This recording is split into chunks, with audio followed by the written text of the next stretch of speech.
Vous avez vu le gadin hier sur les marchés américains, assez impressionnant, surtout le S&P 500. Alors qu'est-ce qui s'est passé? Déjà, les résultats de Netflix ont vachement déçu le marché. En fait, le fait qu'ils avaient pu annoncer le nombre d'abonnés, le marché a pris peur, a vendu. Ils vont essayer plutôt de gérer le free cash flow, tout ça, les comptes de la société, mais ils parleront plus des abonnés. Et ça, les marchés se sont dit, avant ils aimaient bien avoir les nombres d'abonnés. Là, ils se sont dit, ouais, là Netflix est en train de nous dire que ils vont peut-être perdre des abonnés et ils en parleront plus. Donc peut-être ça qui prend peur. Mais après, si tant que les chiffres d'affaires montent et que les marges sont les mêmes, en fait, j'ai envie de vous dire, pas de problème. En tout cas, le marché n'a pas aimé et a vendu la news.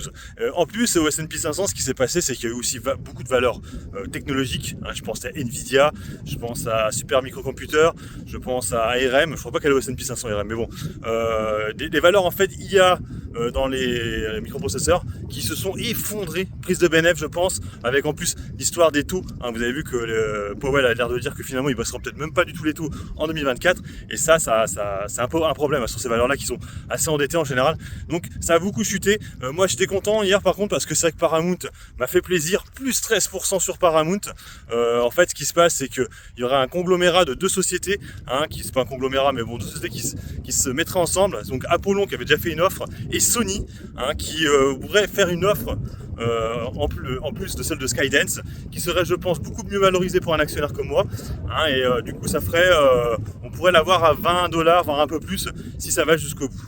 Donc ça c'était plutôt cool, elle a gagné 13%, ça s'est bien maintenu toute la soirée, parce que souvent Paramount ce qui se passe c'est que ça monte au début, ça redescend, parce que la news est frelatée, c'est de la merde quoi. Là pour l'instant ça a l'air de tenir, on va attendre la semaine prochaine, mais peut-être qu'on va y arriver au bout, et que je vais pouvoir récupérer mon argent avec une belle petite plus-value de 80%. Ce serait plutôt cool, sur Paramount depuis le temps que j'attends.